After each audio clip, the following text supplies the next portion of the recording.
Hello friends, welcome to my YouTube channel industrial power in the world. मैं आपका बहुत बहुत स्वागत है, अभिनंदन है। हमारा फर्स्ट पार्ट हो चुका है सिक्स कोर टूल का, जिसमें कि आपको सिक्स कोर टूल के बारे में जानकारी बताई जा रही है industrial power in the world के माध्यम से। यह हमारा एक यूट्यूब चैनल है। दोस्तों, ये जो सिक्स कोर टूल का जो फेज चालू है, इसमें बहुत इंपॉर्टेंट सीरीज है जो इंडस्ट्रीज में, ऑटोमोटिव सेक्टर में, ऑटोमोबाइल के या फिर और अदर इंडस्ट्रीज में जो सप्लायर कंपनीज हैं या ओईएम कंपनीज है, इसमें वेरी वेरी इंपॉर्टेंट है सिक्स कोर टूल। इस सिक्स कोर टूल में फर्स्ट पार्ट हो चुका है। ये उन लोगों के लिए सबसे ज़्यादा इम्पोर्टेंट है जो फ्रेशर्स हैं या जिनको 2 से 3 साल एक्सपीरियंस है या 5 से 6 साल एक्सपीरियंस है और शॉप फ्लोर लेवल पे काम करते हैं। उनको यदि इस चीज़ का नॉलेज है कि सिक्स कोर टूल क्या होता है, कब यूज़ किया किया जाता है, यदि इसके बारे में उनको जानकारी हुई, तो वो आगे चलकर अपने करियर में ग्रोथ करेंगे, अच्छे से अच्छी कंपनी में जॉब प्राप्त कर सकते हैं और बेहतर तरीके की सैलरी प्राप्त कर सकते हैं उनकी मर्जी के अनुसार। दोस्तों, ये सिक्स कोर टूल है, इसमें सिक्स कोर टूल के बारे में जानकारी दी जा रही है। जैसे कि हमारे इस और मैं आपको एक चीज़ बताना चाहता हूँ, ये बहुत इम्पोर्टेंट सेशन चल रहा है, जिसमें कि आपको पूरा डिटेल बताया जाएगा। इसमें कई पार्ट पार्ट आएँगे, पार्ट 1, पार्ट 2, पार्ट 3। और जिसने पार्ट 1 नहीं देखा है, प्लीज़ आप पार्ट 1 देखिए और मेरे चैनल को लाइक, शेयर, सब्सक्राइब कीजिए और आपके फ्रेंड्सों में इसको शेयर कीजिए। ये बिल्कुल फ्री बताया जा रहा है, six core tool industrial power in the world channel के माध्यम से। अब हम पार्ट 2 चालू करते हैं। और मेरी एक बार और रिक्वेस्ट है, प्लीज़ जो भी मैं वीडियो का लिंक भेजता हूँ, आप उसको देखिए। आपको मैं उस तरीके से बता बता रहा हूँ कि हर एक एम्प्लॉयी को, हर एक फ्रेशर को और जो भी एक्सपीरियंस पर्सन है, उनको इंटरव्यू में काम आएगा, उनके प्रैक्टिकल नॉलेज में काम आएगा कि कंपनी में जो प्रैक्टिकल किया जाता है, उसके दौरान काम में आएगा। तो दोस्तों, प्लीज़ आप इसको ध्यान से देखिए। ये जो यूट्यूब पे मैं वीडियो बना रहा हूँ, इसकी रिकॉर्डिंग हो रही है, ये बहुत मेहनत से होता है, तो कृपया आप इसको देखिए। अब हम स्टार्ट करते हैं सिक्स कोर टूल पार्ट 2। दोस्तों, ये सिक्स कोर टूल का कवर पेज है। कवर पेज ऐसा दिखता है। हमारे फर्स्ट पार्ट में हमने बताया है six core tool quality management system ISO 9001 2015 and IAT 16949 2016। Quality management system है। सिक्स कोर टूल में एपी क्यूपी थर्ड एडिशन, जो कि 8 मार्च 2024 में आया था। पीपे फोर्थ एडिशन 8 मार्च 2006 में आया था। MSA fourth edition 8 June 2010 and SPC second edition 8 July 2005 and FMEA first edition 8 June 2019 में आया था। और control plan first edition March 2024 में पब्लिश हुआ। और अभी इन्हीं की गाइडलाइनों के अनुसार हम सिक्स कोर टूल का यूज कर रहे हैं। दोस्तों, हमारा एपीक्यूपी कंट्रोल प्लान, पीपेप, एफएमईए, एसपीसी, इसके बारे में आपको जानकारी फर्स्ट पार्ट में मिली थी। First advance product quality planning के बारे में बताया था। प्रोडक्शन पार्ट अप्रूवल प्रोसेस के बारे में आपको जानकारी मिली थी। एफएमई क्या होता है, ये किस तरीके से काम करता है, इसके बारे में बताया था। स्टैटिकल प्रोसेस के बारे में बताया था। मेजरमेंट सिस्टम एनालिसिस, इसका क्या मेथोडोलॉजी होती है, कंट्रोल प्लान का क्या है, इन सब चीज़ों के बारे में आपको जानकारी मिली थी। दोस्तों, अब हमारा मेन ये सेकंड पार्ट में which department is involved for six core tools development. Six core tool के डेवलपमेंट में किस किस डिपार्टमेंट का इन्वॉल्वमेंट होता है। दोस्तों, ये आप सुनिए। ऐसा नहीं है कि क्वालिटी डिपार्टमेंट रिस्पॉन्सिबल होता है पूरे प्रोजेक्ट में या प्रोजेक्ट लीडर होता है, लेकिन वो प्रोजेक्ट लीडर जो है या क्वालिटी का जो प्रोजेक्ट लीडर है, वो अकेला इस पूरे प्रोजेक्ट को हैंडल नहीं करता है। उसमें क्रॉस फंक्शनल टीम होती है। उस टीम में अलग अलग डिपार्टमेंट होते हैं। किस किस डिपार्टमेंट का क्या क्या रिस्पॉन्सिबिलिटी है, आप ये देखिए। First, quality department. एक minute. The development and implementation of the six core tool typically involve a cross-functional team from the various departments within the organization. Here are some of the departments that are commonly involved. किन किन डिपार्टमेंटों का involve है six core tool में? वो first quality department, responsible for leading the development and implementation of the six core tools, ensuring compliance with quality standard and regulations. दोस्तों quality department का वो leading करता है, रिस्पॉन्सिबल रहता है क्वालिटी के लिए, इम्प्रूवमेंट के लिए, और सिक्स को इंश्योर करता है कि जो भी हमारा क्वालिटी वाइज प्रोडक्ट बन रहा है, कस्टमर की रिक्वायरमेंट को वो फुलफिल कर रहा है कि नहीं कर रहा है, कंप्लायंस उसके स्टैंडर्ड को फॉलो कर रहा है, वो क्वालिटी डिपार्टमेंट के अंतर्गत आता है। Engineering department second, involved the involved in the development of design and process, FME, control plan and other technical documentation. दोस्तों इंजीनियरिंग डिपार्टमेंट का इन्वॉल्व रहता है, जो भी न्यू प्रोजेक्ट डेवलपमेंट हो रहा है या डेवलपमेंट के दरमियान वो ये देखते हैं कि जो डिजाइन और डिजाइन में जो प्रोसेस होगा, डिजाइन होगा, जो इंजीनियरिंग डिपार्टमेंट रहता है वो डिजाइन तो करता है प्रोडक्ट का, लेकिन उसमें ये भी देखा जाता है कि उसमें क्या फेलियर हो सकते हैं, तो वो एफएमई करता है। उसमें एफएमई में कौन सा करता है दोस्तों? फोर टाइप के एफएमई होते हैं, सिस्टम एफएमई है, डिजाइन एफएमई है, प्रोसेस एफएमई है, और मशीन एफएमई है। दोस्तों जब ये डिजाइन एफएमई करता है तो इसमें ये देखता है कि डिजाइन में कहाँ-कहाँ पर फेल्यूर होने के चांसेस हैं, और कंट्रोल प्लान के हिसाब से कुछ टेक्निकल डॉक्यूमेंटेशन का यूज होता है, तो उसमें इंजीनियरिंग डिपार्टमेंट का इन्वॉल्व रहता है। Manufacturing department point third, participate in the development of control plan, process validation and process verification. दोस्तों मैन्युफैक्चरिंग डिपार्टमेंट का जो पार्टिसिपेशन रहता है या इन्वॉल्वमेंट रहता है, उसमें कंट्रोल प्लान में सभी चीजें मेंशन रहती है, प्रोसेस का वैलिडेशन किया जाता है, मतलब कि जो भी पार्ट का हम डिजाइन कर रहे हैं और डेवलपमेंट कर रहे हैं, उसमें डिजाइन के बाद जो डेवलपमेंट होता है उसमें पूरे प्रोसेस पैरामीटर चेक किए जाते हैं। प्रोसेस का वैलिडेशन मतलब कि प्रोसेस है, जैसे कि कोई भी पार्ट हम प्रोड्यूस कर रहे हैं, तो उसमें पार्ट को जैसे कि कोई हम कार का मैन्युफैक्चरिंग कर रहे हैं, तो कार में पहले चाइल्ड पार्ट आता है, फिर वो प्रेस सप्लायर से आता है, कुछ पार्ट प्रेस शॉप में बनते हैं, फिर इसके बाद है ना वो अपना प्रेस शॉप में बनते हैं, फिर अपना बॉडी शॉप में जाते हैं, बॉडी शॉप में पूरा उसका चेकिंग होता है, इसके बाद है ना वो पेंट शॉप में जाता है, फिर जनरल असेंबली में जाता है, फिर अपना जैसे कि गाड़ी में इंजन बैठने वाला है तो इंजन के पार्ट का इन्वॉल्वमेंट होता है, फिर जनरल असेंबली में जाता है, फिर उसका क्वालिटी चेकिंग होता है। क्वालिटी चेकिंग हर डिपार्टमेंट में भी होता है, लेकिन उसके बाद फाइनली इंस्पेक्शन भी होता है। तो दोस्तों ये जो मैन्युफैक्चरिंग डिपार्टमेंट है, इसमें सभी का इन्वॉल्वमेंट रहता है, और उसको प्रोसेस वैलिडेशन और प्रोसेस का वेरिफिकेशन किया जाता है एज पर रिस्पॉन्सिबल डिपार्टमेंट। दोस्तों supply chain department fourth, involved in the development of supplier quality requirement, supplier audit and supplier performance monitoring.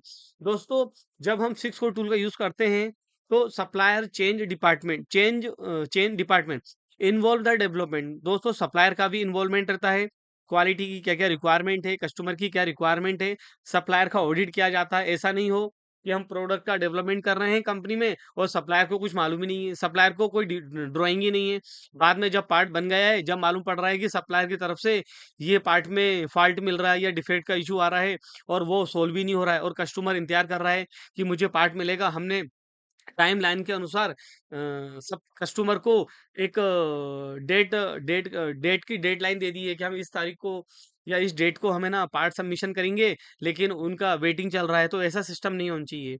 If you have a applied for the six core tool, तो आप कोई भी मतलब issue या कोई भी defect आपको नहीं मिलेगा कस्टमर की तरफ से, क्योंकि you are using for the six core tool. इसमें सिक्स कोर टूल जो AIAG automotive industry action group के द्वारा बनाया गया है, इसमें इन चीजों का इन्वॉल्वमेंट है कि आप किस तरीके से पार्ट का डिजाइन हो रहा है, डेवलपमेंट हो रहा है, इसमें सभी चीजों का APQP, PPAP, SPC, MSA, FMEA, control plan, इन सभी में एक-एक स्टेप बाय स्टेप मैं आपको आगे एक्सप्लेन करूँगा, और अभी आप पार्ट 2 देख रहे हैं। तो दोस्तों इसमें सभी चीज़ों का इन्वॉल्वमेंट रहता है, 6 कोर टूल में पूरी तरीके से बनाया गया है। तो सप्लायर चेन डिपार्टमेंट में हमें देखा जाता है कि सप्लायर की क्वालिटी क्या हो रही है, क्वालिटी कस्टमर के हिसाब से हमें मतलब जैसे हम कस्टमर हैं, तो हमारे हिसाब से मिल रही है कि नहीं। सप्लायर का ऑडिट देखना पड़ता है कि ऑडिट टाइम पे हो रहा है कि product audit, process audit, doc audit, system audit, layout audit, different different type के ऑडिट होते हैं। तो वो हम हमारे रिक्वायरमेंट के अनुसार से हम रिक्वायरमेंट के अनुसार हम सप्लायर के पास जाकर उनका ऑडिट करते हैं। फिर सप्लायर परफॉर्मेंस मॉनिटरिंग, हम ये भी देखते हैं ऑडिट के दौरान कि जो सप्लायर ने पार्ट प्रोड्यूस किया है, जो हमें पार्ट हमें वो सप्लाई कर रहा है, वो उसका परफॉर्मेंस कैसा है, उसका मॉनिटरिंग कैसा है, हर चीज हम देखा जाता है सप्लाई चेन डिपार्टमेंट में। दोस्तों, design and development department responsible for the development design effect, जैसे कि मैंने आपको बताया था इंजीनियरिंग डिपार्टमेंट, उसमें इंजीनियरिंग डिपार्टमेंट में डिजाइन एंड डेवलपमेंट डिपार्टमेंट भी आता है, जो कि रिस्पॉन्सिबल रहता है एफएमई, उसको बोलते हैं, जैसे कि यहाँ पे लिखा है responsible for the development of design, इसको DFME बोलते हैं, design design failure mood effect analysis. Design का वेरिफिकेशन करते हैं एंड डिजाइन का वैलिडेशन करते हैं कि वो डिजाइन प्रैक्टिकली या प्रोसेस के लिए वो है कि नहीं है, तो उसका हमें प्रोसेस का वेरिफिकेशन, मतलब डिजाइन का वेरिफिकेशन और वैलिडेशन किया जाता है दोस्तों।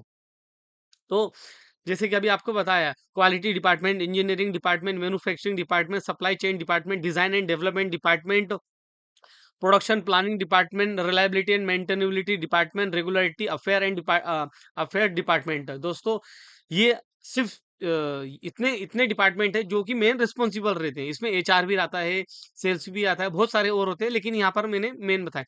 Involved involved in the development of the production plan, process validation, process verification, जो प्रोडक्शन डिपार्टमेंट रहता है उसका रहता है कि प्लांट में जो प्रोडक्शन का प्लान है वो पूरे तरीके से हो रहा है कि नहीं हो रहा। कस्टमर की जो रिक्वायरमेंट है कि भाई मुझे पर डे 500 पार्ट चाहिए, 200 पार्ट चाहिए या 1000 पार्ट चाहिए, तो प्रोडक्शन प्लान कैसा है, प्रोसेस का वैलिडेशन कहता है, प्रोसेस का वेरिफिकेशन कि कस्टमर को पर जब पार्ट प्रोडक्शन सीरीज में हो या उसके फेस में फेज 1 फेज 2 में जो ट्रायल चलते हैं, उसमें जो भी पार्ट प्रोड्यूस होने वाले हैं वो कस्टमर के पास सही तरीके से पहुंचना चाहिए, zero quality defect. Reliability and maintainability department participation in the development of the reliability and maintainability requirement, FMEA and other technical documentation। दोस्तों, रिलायबिलिटी एंड मेंटेनेबिलिटी डिपार्टमेंट होता है जो कि रिलायबिलिटी मतलब विश्वास देखता है, मतलब वो रिलायबिलिटी मतलब कितने टाइम तक वो पार्ट का सिस्टम है, कितना वारंटी है, कितने टाइम तक उसको मतलब पूरा सिस्टम देखा जाता है, और उसमें प्रोसेस, FME और अदर टेक्निक डॉक्यूमेंटेशन का रिक्वायरमेंट रहता है। रेगुलेटरी अफेयर डिपार्टमेंट, दोस्तों, ensure the compliance with the regular requirement such as IATF 16949 2016, ISO 9001 and ISO 9001 2015 and other industry specific standard. दोस्तों, रेगुलेटरी एंड अफेयर डिपार्टमेंट में ये देखा जाता है कि हम 6 कोर टूल के द्वारा जो हम प्रोडक्ट डेवलपमेंट कर रहे हैं या जो प्रोडक्ट में जो भी हम प्रोडक्ट के ऊपर काम कर रहे हैं, वो IATF स्टैंडर्ड को फॉलो कर रहा है कि नहीं कर रहा है, ISO 9001 के स्टैंडर्ड को फॉलो कर रहा है कि नहीं कर रहा, या जो अदर इंडस्ट्रीज के रिक्वायरमेंट है या कस्टमर की जो स्पेसिफिक रिक्वायरमेंट दी है उसको CSR, कस्टमर स्पेसिफिक रिक्वायरमेंट, वो फॉलो कर रहा है कि नहीं कर रहा, तो वो रेगुलरिटी अफेयर एंड डिपार्टमेंट कहलाता है। लेकिन दोस्तों, कुछ कंपनियों में जो जैसे कि इंजीनियरिंग डिजाइन है या मैन्युफैक्चरिंग का जो है, वो कोई एक डिपार्टमेंट देखता है, मतलब कि इसमें अलग अलग डिपार्टमेंट है, लेकिन कुछ कंपनियों में 2-3 डिपार्टमेंट को एक ही डिपार्टमेंट संभालता है, एज पर उसका मान लो कि मेन पावर कम करना है या उसके हिसाब से वो कंपनी के ऊपर रहता है कि उसको किस डिपार्टमेंट को क्या रिस्पॉन्सिबिलिटी देना है, ये चीजें। तो दोस्तों, आगे का, this department work together to ensure that the 6 core tool are developed in the implementation effectively and they meet the organization's quality, reliability, regulatory requirement। दोस्तों, ये जितने भी आपको मैंने डिपार्टमेंट मेंशन किए हैं या दिखाए हैं, ये सब डिपार्टमेंट साथ में काम करते हैं 6 कोर टूल के द्वारा, कि इसमें किस किस तरीके का इन्वॉल्वमेंट रहता है, जो कि मैंने आपको बताया कौन कौन सा रिस्पॉन्सिबल रहता है। अब दोस्तों, difference between IATF and 6 core tool. दोस्तों, 6 कोर टूल और IATF, 6 कोर टूल और IATF में क्या डिफरेंस है, ये आपको बताना चाह रहा हूं मैं। IATF 16949 and 6 core tool are two related to distinct concept in the automotive industry. दोस्तों, जो IATF है, ये IATF एक क्वालिटी मैनेजमेंट सिस्टम है जो कि ऑटोमोटिव कंपनी के लिए है। इसका फुल फॉर्म है इंटरनेशनल ऑटोमोटिव टास्क फोर्स, जो कि 16949, ये एक सीरीज का नाम है, और 2016 ये करंट एडिशन चल रहा है। अब दोस्तों, ये अभी हम बात कर रहे हैं IATF के बारे में। quality management standard. IATF 16949 is a quality management standard specific design for the automotive industry. दोस्तों जो IATF है वो ऑटोमोटिव इंडस्ट्रीज के लिए डिजाइन किया गया है कि ऑटोमोटिव इंडस्ट्रीज को किस प्रकार से रन करना है। OEM कंपनी को पार्ट सप्लाई करने के लिए इसका एक अलग तरीके से सिस्टम बनाया गया है। IATF में 10 क्लोजेस होते हैं जो कि मैं आपको एक बार नाम बोलता हूँ। Introduction, scope, normative, term and definition, context of the organization, leadership, planning, support, operation, performance, evolution and improvement.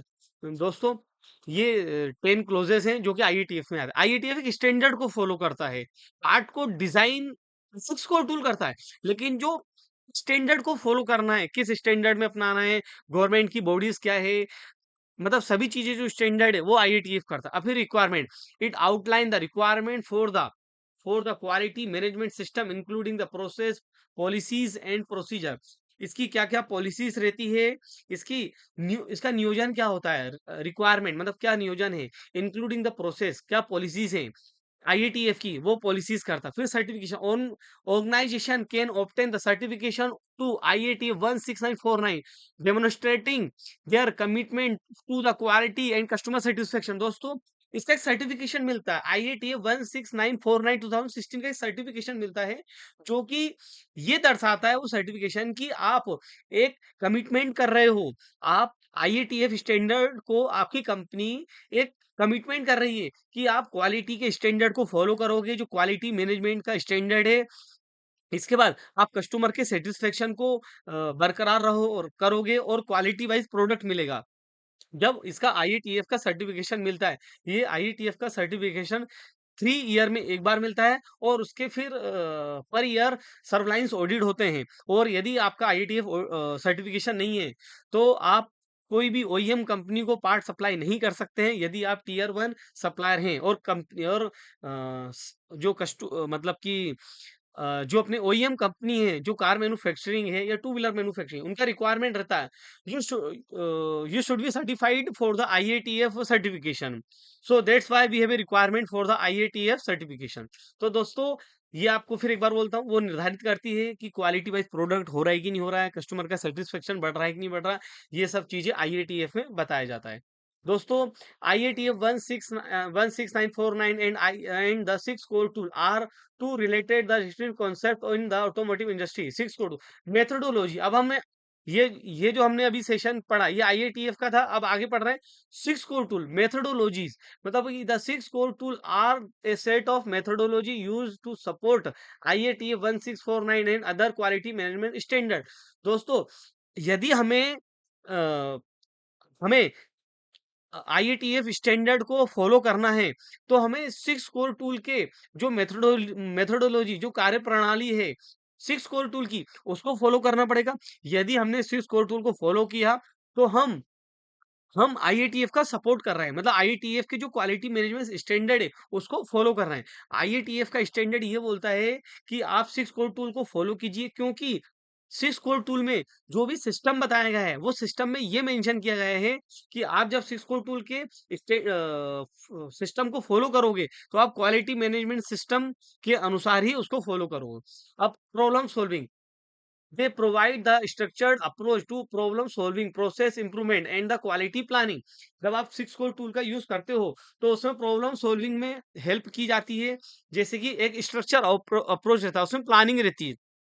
Problem solving में प्रोसेस का इंप्रूवमेंट किया जाता है और क्वालिटी वाइज प्लानिंग की जाती है। जब आप 6 कोर टूल का यूज करते हो या कोई भी प्रॉब्लम आया है तो उसके प्रॉब्लम को सोल्व करने के लिए आप स्टेप बाय स्टेप जाते हो, क्वालिटी की प्लानिंग करते हो। Point third, tools, the 6 core tools including, 6 core tool में क्या क्या इंक्लूड रहता है, APQP advance product quality planning, PPAP production part approval process, third FME failure mood effect analysis, fourth SP statistical process control, MSA measurement system analysis and 6 control plan. ये 6 core tool का including है। दोस्तों different between the IATF and 6 core tools, अब इसमें हम purpose की difference, मतलब purpose क्या है। IATF 16449 is a quality management standard while the 6 core tool are methodology to support the quality management system. हम इसका पर्पस है कि IATF का जो स्टैंडर्ड है उसको फॉलो करने के साथ साथ, स्टैंडर्ड को यूज करने के साथ साथ, जब हम 6 कोर टूल मेथोडोलॉजी का यूज करते हैं तो क्वालिटी मैनेजमेंट को हम सपोर्ट करते हैं। स्कोप, इसका क्या क्षेत्र है, स्कोप यानी क्षेत्र, ये कहाँ कहाँ पर होता है, किस तरीके से कहाँ कहाँ पर यूज किया जाता है। ये IATF 16941 applies to the interior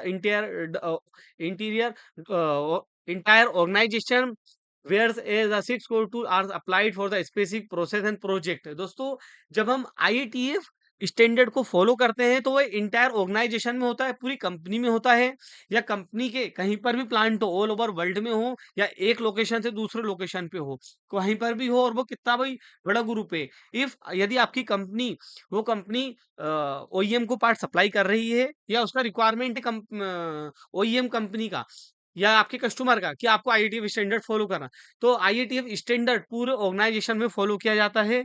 ये, और जो 6 कोर टूल है वो कब अप्लाई किया जाता है, जब आप स्पेसिफिक प्रोसेस कर रहे हो, प्रोसेस का कोई प्रोजेक्ट में काम कर रहे हो, या कोई प्रोजेक्ट में या प्रोसेस में कोई चेंजेस हुआ है, तो वहां पर आप 6 कोर टूल का यूज करते हैं। अभी मेरे को लग रहा है आपको समझ में आया होगा। IATF एक स्टैंडर्ड होता है जो पूरी ऑर्गेनाइजेशन में फॉलो किया जाता है, किस हिसाब से काम कर रहा है। और जो 6 कोर टूल है वो प्रोजेक्ट में जो प्रॉब्लम आ रही है, या प्रोजेक्ट में या जो मैन्युफैक्चरिंग हो रहा है, उस प्रोसेस में कुछ चेंजेस हुए हैं, वहां पर 6 कोर टूल का यूज किया जाता है। तो दोस्तों, मैं आशा करता हूं आपको डिफरेंस समझ में आया। अब certification, IATF 1649 certification is required for the many automotive supplier, while the 6 core tool are the not certified, but rather the implemented as a part of an organization quality management system। दोस्तों, IATF का certification होता है जो कि automotive company या supplier company के लिए requirement रहता है, लेकिन जो 6 कोर टूल है उसका कोई सर्टिफिकेशन नहीं मिलता है, 6 कोर टूल का सर्टिफिकेशन नहीं मिलता है। लेकिन ये ये प्रोजेक्ट को या प्रोडक्ट को या प्रोसेस को अप्लाई करने के लिए, या उसका रिक्वायरमेंट मतलब ऑर्गेनाइजेशन को क्वालिटी मैनेजमेंट स्टैंडर्ड को फॉलो करने के लिए 6 कोर टूल का यूज किया जाता है, जो कि प्रोजेक्ट में या प्रोसेस में काम किया जाता है। इन summary, IATF 1649 provide the framework for a quality management system, while the 6 core tool offer the methodologies to support and implementation the framework। ये IATF का जो प्रोवाइड है वो एक फ्रेमवर्क है। फ्रेमवर्क माने कि वो एक सिस्टम है जो कि एक क्वालिटी मैनेजमेंट सिस्टम को फॉलो करता है। IATF फॉलो करता है, वो क्वालिटी मैनेजमेंट सिस्टम होता है। लेकिन जो सिक्स कोर टूल है वो सपोर्ट करता है इम्प्लीमेंटेशन ऑफ द फ्रेमवर्क। अब where where were the 6 core tool use, हम कहाँ पर, वेन, कब यूज करते हैं। The 6 core tool are typically used during the product development, production process specification during the following phase। दोस्तों, हम इसका कब यूज कर सकते हैं ये आपको मालूम होना चाहिए कि 6 कोर टूल का हम यूज कब करते हैं। प्रोडक्शन डेवलपमेंट फेज में, जब हम प्रोडक्ट डेवलपमेंट कर रहे हैं या प्रोडक्शन कर रहे हैं, जैसे कि APQP, प्रोडक्शन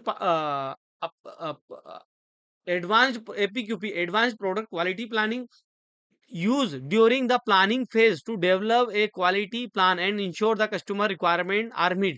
हम APQP का यूज जब करते हैं जब हमें कोई प्रोडक्ट का डेवलपमेंट करना है, क्वालिटी का प्लानिंग करना है, इंश्योर करना है, और कस्टमर की रिक्वायरमेंट को मीट करना है, जब हम APQP का यूज करते हैं। FME, failure mode effect analysis, used during a design phase and identify the potential failure and prioritize the corrective action। दोस्तों, FME का यूज हम जब करते हैं जब हम डिजाइन भी कर रहे हैं और प्रोसेस भी कर रहे हैं, उसमें पोटेंशियल फेलियर मतलब पहले कुछ कुछ जो हमें आशा लग रहा है कि ये प्रोसेस का फेल हो सकता है, या जो हमने ये डिजाइन किया ये डिजाइन नहीं हो पाएगा, डिजाइन में कुछ चेंजेस चाहिए, कस्टमर को डिफेक्ट आ सकता है, कस्टमर को वारंटी का इशू आ सकता है, या वो प्रोडक्ट आगे चलेगा नहीं, तो इन सब चीजों का यूज जब हम करते हैं उसमें FME को फॉलो करते हैं। डिजाइन वेरिफिकेशन वैलिडेशन, दोस्तों, डिजाइन वेरिफिकेशन वैलिडेशन, जब use of variety of validate the design ensure it meets the customer requirement. Design का वेरिफिकेशन वैलिडेशन जब करते हैं, जब नहीं, डिजाइन का जब वेरिफिकेशन हो रहा है या वैलिडेशन हो रहा है, जब हम 6 कोर टूल का यूज करते हैं और कस्टमर की रिक्वायरमेंट को ध्यान में रखते हुए। प्रोडक्शन फेज में, कंट्रोल प्लान का यूज करते हैं, use to outline the outline मतलब पहले का major the place of ensure the process stability and product quality. Control plan में प्रोसेस की स्टेबिलिटी है कि नहीं है, और वो पूरा कस्टमर का कंट्रोल प्लान, जैसे कि नाम से कंट्रोल प्लान मतलब पूरे प्रोजेक्ट को प्लान कंट्रोल में करना है कि वो पूरे सप्लायर से लेकर एंड यूजर तक या फिर कस्टमर तक जो प्रोडक्ट हम सप्लाई कर रहे हैं या हम सेल कर रहे हैं, वो प्रोडक्ट वाइड है कि नहीं है, उसका स्टेबिलिटी है कि नहीं है प्लांट में, ये हम कंट्रोल प्लान में देखते हैं। SPC statistical process control use to monitor and control process using the statistical method. दोस्तों हम इसमें देखते हैं कि कंट्रोल जो प्रोसेस में है कि नहीं है, उसके लिए अलग अलग प्रकार का होता है, सीपी का होता है, पीपी का होता है। इसमें हम कस्टमर के रिक्वायरमेंट कब हमें सीपी की करना है, कब पीपी करना है, इसमें अलग अलग सिस्टम के अनुसार हमें बताया जाता है। दोस्तों एमएसए, जब हम एमएसए करते हैं, जब हम सिक्स कोर टूल का यूज करते हैं, एसपीसी करते हैं जब सिक्स कोर टूल का, कंट्रोल प्लान करते हैं जब सिक्स कोर टूल का यूज करते हैं। Use to evaluate the accuracy precision measurement system. दोस्तों एक्यूरेसी मतलब एक ही जगह पर आना चाहिए, जैसे हमें 10 mm चाहिए, तो अगर 9.5 आ रहा है तो 9.5 ही चाहिए, ऐसा नहीं होना चाहिए कि 9.5 आ रहा है फिर 9.6 आ रहा है 9.7 आ रहा है, मतलब कि उसमें कंसिस्टेंसी नहीं मिल रही है। और प्रिसीजंस यानी एक ही जगह पे टारगेट 9.5 है, जैसे हमने 10 डायमीटर चेक किए तो 8 डायमीटर ऐसे आए 9.8 9.8 9.8, मतलब ये प्रिसीजन है। तो ये चीज को आपको ध्यान रखना है एमएसए में।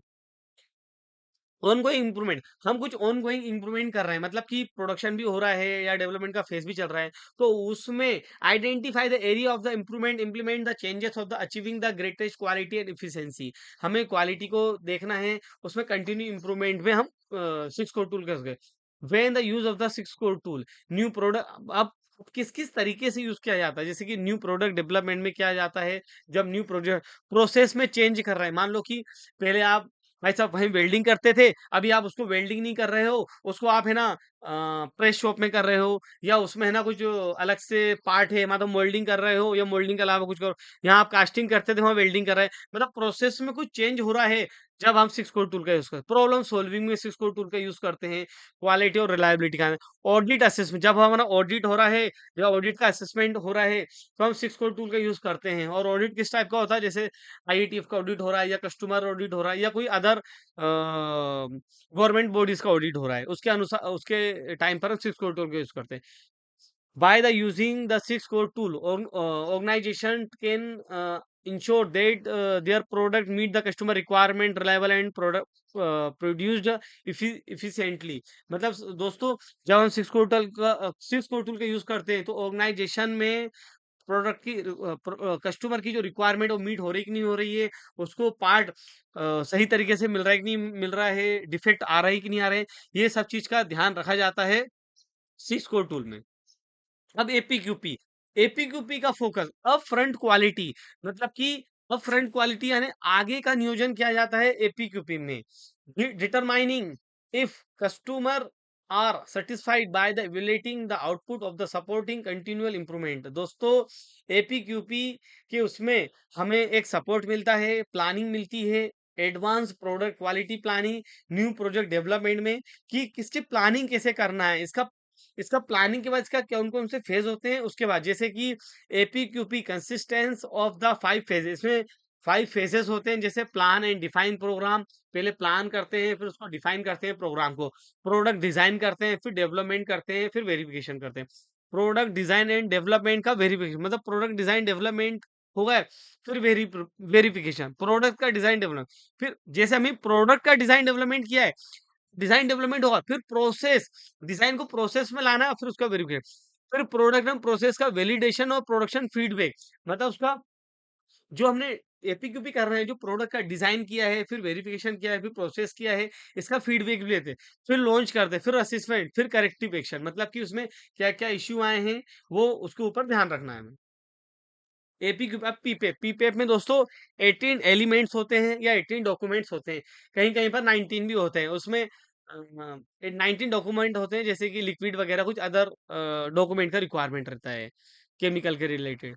18 documents typically required for the production part approval process submission. दोस्तों जब हम पीपेप सबमिशन करते हैं, तो उसमें 18 डॉक्यूमेंट्स की रिक्वायरमेंट है, वो क्या क्या डॉक्यूमेंट रहते हैं यहाँ पर मेंशन क्यों, डिजाइन रिकॉर्ड रहता है, अथोराइज इंजीनियरिंग चेन डॉक्यूमेंटेशन रहता है, इंजीनियरिंग अप्रूवल रहता है, डीएफएमई रहता है, प्रोसेस फ्लो डायग्राम रहता है, पीएफएमई रहता है, कंट्रोल प्लान रहता है, मेजरमेंट सिस्टम एनालिसिस स्टडीज रहता है, एमएसए डायमेंशनल रिजल्ट रहता है, रिकॉर्ड एंड मटेरियल परफॉर्मेंस रहता है, इनिशियल प्रोसेस स्टडी रहता है, क्वालिटी लेबोरेटरी डॉक्यूमेंटेशन रहता है, अपीयरेंस अप्रूवल रिपोर्ट रहता है, सैंपल प्रोडक्शन पार्ट रहता है, मास्टर सैंपल रहता है, चेक एड रहता है, कस्टमर स्पेसिफिक रिक्वायरमेंट रहता है, पार्ट सबमिशन वारंट रहता है। ये 18 एलिमेंट्स हैं जो कि रिक्वायरमेंट रहता है पार्ट सबमिशन के टाइम पे। अब पीपीएफ सबमिशन लेवल, इसके लेवल किस मतलब कि जो 18 डॉक्यूमेंट्स है वो हमें एक साथ डॉक्यूमेंट तैयार करने हैं और कस्टमर को देना है, ऐसा नहीं रहता है। उसका भी प्रोसेस रहता है। कस्टमर का क्या-क्या रिक्वायरमेंट है, कितने फेज में देना है, कहीं कंपनी में 5 रहते हैं, किसी में 6, किसी में 7, एज़ पर कस्टमर का रिक्वायरमेंट के अनुसार। अब PPF requirement are typically distinct by the level of the following. Level 1 में पार्ट सबमिशन वारंट रहता है, only submit to the customer. Customer को पार्ट सबमिशन वारंट करना पड़ता है। लेवल 2 में पीएसडब्ल्यू पार्ट सबमिशन मांगो पीएसडब्ल्यू विद प्रोडक्ट सैंपल, मतलब कि सेकंड लेवल में प्रोडक्ट का सैंपल करना पड़ता है। फिर लिमिटेड सपोर्टिंग डेटा, कुछ डेटा भी देना पड़ता है, जैसे हमने एसपीसी मांगा है या एसपीसी है, मतलब कस्टमर ने एसपीसी मांगा है या एमएसए मांगा है या लेबोरेटरी की सर्टिफिकेशन मांगा है या मटेरियल सर्टिफिकेशन मांगा है। ये सब चीजें लेवल सेकंड में होता है। फिर product sample and complete supporting data, फिर पूरा डेटा भी मांगता है। उसका हार्ड कॉपी भी मांग सकता है या कस्टमर के पोर्टल पे आप कस्टमर के पोर्टल पे कस्टमर की वेबसाइट रहती है, वहां पर आप डॉक्यूमेंटेशन सबमिट भी कर सकते हो। आजकल ऐसा सिस्टम हो चुका है, ठीक है ना? तो वहां पर आपको सबमिशन करना पड़ता है, उनका मेल आता है या मतलब उनके मेल के द्वारा ही मालूम पड़ता है आजकल तो। लेवल 4 में पास submission direct other requirement defined by the customer, फिर कस्टमर का क्या रिक्वायरमेंट है उसके अनुसार लेवल 4 में होता है। PSW product sample and complete the supporting data available for the review of the review at the suppliers manufacturing location complete documentation। ये सब चीजें लेवल 5 में होता है। कंप्लीट डेटा मिलता है, डॉक्यूमेंट सप्लायर का मैन्युफैक्चरिंग लोकेशन मिलता है, मतलब पूरा डिटेल पूरा डॉक्यूमेंटेशन जब हम न्यू प्रोजेक्ट डेवलपमेंट करते हैं उसमें पीपीएफ का लेवल 5 में किया जाता है। एमएसए एमएसए में measurement system analysis is a statistical method used for the evaluate the accuracy and the precision of the measurement system. It is a critical tool the quality control assurance as it help to ensure that the measurement are reliable and consistent। दोस्तों measurement में हमें ये देखा जाता है कि जो हम पार्ट प्रोड्यूस कर रहे हैं उसका मेजरमेंट सही है कि नहीं है, कंट्रोल है कि नहीं, मेजरमेंट का अश्योरेंस किया जाता है। ये सब चीज़ हमें मेज़रमेंट में कंसिस्टेंसी देखने के लिए एमएसए किया जाता है। अब इसका पर्पस क्या है? The primary purpose of the MSA is to the assist the capability of the measurement system and produce accurate and precisions measurement. हमें एक्यूरेट भी करना है और प्रिसाइज़ मेज़रमेंट भी करना है। Involve the evaluating the system accuracy, precisions and the stability. मतलब हमें पार्ट का जो पर्पस है, एक्यूरेसी भी होना चाहिए, प्रिसीजंस भी होना चाहिए और स्टेबिलिटी भी होना चाहिए। ऐसा नहीं है कि 10 पार्ट चेक किए, उनका तो 10 एमएम आ रहा है, बाकी हम भूल गए, फिर बाकी का तो 20-20 एमएम आ रहा है, 25 एमएम आ रहा है। मतलब कुछ सिस्टम के बारे में काम ही नहीं हो रहा है और बस कस्टमर को पार्ट दिए जा रहे हैं, बाद में मालूम पड़ रहा है फिटमेंट में इश्यू आ रहा है। फिर वो पार्ट को रोकना, प्रोडक्शन को रोकना पड़ेगा और देखा तो भैया एमएसए की तरफ ध्यान ही नहीं है। तो हर चीज का एक प्रोसीजर रहता है, एक सिस्टम रहता है, कब कब एमएसए करना है, कितने कितने टाइम में करना है, कस्टमर की क्या रिक्वायरमेंट है, एमएसए में कौन सी मेन पावर का इन्वॉल्वमेंट हो रहा है, ऑपरेटर क्या है, गेजेस क्या है, मशीन्स क्या है, उसमें अप्रेजल अलग अलग सिस्टम लिया जाता है। अब ये type of MSA, there are the several type of MSA. Gauge repeatability, reproducibility, उसको गेज आरएनआर बोलते हैं। Evaluate the variability of the measurement taken by the different operator using the same gauges. हमें different operator use किए जाते हैं। Gauges, linearity, बायस, मतलब कि gauges का लीनियरिटी, स्टेबिलिटी, लीनियरिटी और बायस लिया जाता है। Evaluate the accuracy, precision of the measurement across the range of value. मतलब इसका लीनियरिटी निकालने के लिए या बायस के लिए अलग अलग सिस्टम होता है। वो इसमें अभी ये हो रहा है कि टाइप ऑफ एमएसए क्या होता है। Measurement system capability, evaluate the ability of the measurement system to defect and measure variation in the process, analytical measurement system analysis, evaluate the accuracy, precision of analytical measures such as a chemical physical testing. अलग अलग testing किया जाता है part के अनुसार, chemical या physically part का। हमें वर्नियर, माइक्रोमीटर, अलग अलग मेजरिंग इंस्ट्रूमेंट रहते हैं, गेज रहते हैं, थ्रेड प्लग गेज रहते हैं। इसमें वेरिएबिलिटी एमएसए किया जाता है और मतलब कि वेरिएबल रहता है और एक एट्रीब्यूट रहता है। अलग अलग जैसे काप्पा होता है, एनडीसी करते हैं हम, बेनिफिट ऑफ द एमएसए। इसका एमएसए का बेनिफिट क्या होता है? इम्प्रूव द एक्यूरेसी, इम्प्रूवमेंट में एक्यूरेसी मिलता है, पार्ट का एक्यूरेसी के अनुसार पार्ट मिलता है। Ensure that the measurement and accurate the precision, reducing the risk and error और डिफेक्ट, डिफेक्ट कम मिलते हैं, एरर कम आता है, और कस्टमर को क्वालिटी वाइज पार्ट मिलता है। Increase the confidence of the measurement, हमें जब हम एमएसए कर लेते तो हमें हमारे पार्ट के ऊपर एक कॉन्फिडेंस हो जाता है कि हम जो पार्ट दे रहे हैं वो ओके है, उसका डिसीजन लेने में हमें आसानी होती है। रिड्यूसिंग द वेरिएबिलिटी, पार्ट में डिफेक्ट्स में कमी आती है, क्वालिटी में इंप्रूवमेंट होता है, और जो हमारा ड्राइंग के अनुसार डेटा दिए गए हैं उसमें हमें स्टेबिलिटी मिलती है, और कस्टमर के रिक्वायरमेंट को full improve the quality, improve overall the quality by ensuring that the measurement accurate and reliability, regulatory compliance, और जो गवर्नमेंट के रिक्वायरमेंट है या रेगुलेटरी स्टैंडर्ड सच ऐसे those related for the quality and safety, safety के अनुसार part बन रहा है कि नहीं बन रहा है, उसका जो डेटा प्रोवाइड हो रहा है वो सेफ्टी को ध्यान में रखते हुए और क्वालिटी को ध्यान में रखते हुए उसका जो डेटा मिल रहा है वो सही। ऐसा नहीं है कि हमें 10 mm का चाहिए या 10 माइक्रोन का चाहिए और वो मैच ही नहीं कर रहा है, और हम रिपोर्ट को किसी भी तरीके से फेक रिपोर्ट बना रहे हैं, उससे कस्टमर को आगे ऑडिट में पार्ट पकड़ाया जा सकता है, जिसमें कि कंपनी को क्वालिटी वाइज इशू मिल सकता है। इसलिए हमें सभी चीजें रियल तौर पे काम करना चाहिए। Control plan, a control plan is a documentation plan to the outline that the control and the measure to the taken the ensure that the process and product meet the specific requirement standard. It is a critical tool the quality control assure as it the help the prevent defect and ensure the consistency in the production process.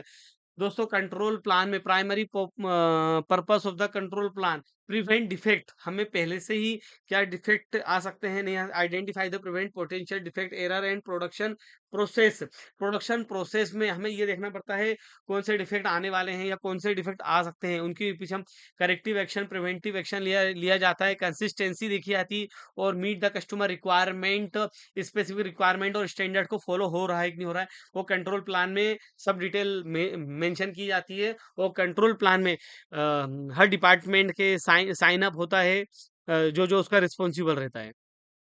Element of the control plan typically process description रहता है, उसमें process control रहता है, फिर inspection testing रहता है, production का meet customer requirement, corrective action लिया जाता है, रिस्पॉन्सिबिलिटीज रहती है, ट्रेनिंग्स रहती है, रिकॉर्ड रहते हैं कि रिकॉर्ड्स मतलब कि क्या रिकॉर्ड, जैसे हमने कुछ एक्शन लिया है, कुछ प्लान में चेंजेस किए हैं, वो या कोई हमने इंस्ट्रूमेंट से चेक कर रहे हैं, उसके बाद कुछ हम अलग टेस्टिंग कर रहे हैं, हर चीज का उसमें इन्वॉल्व रहता है कंट्रोल प्लान में।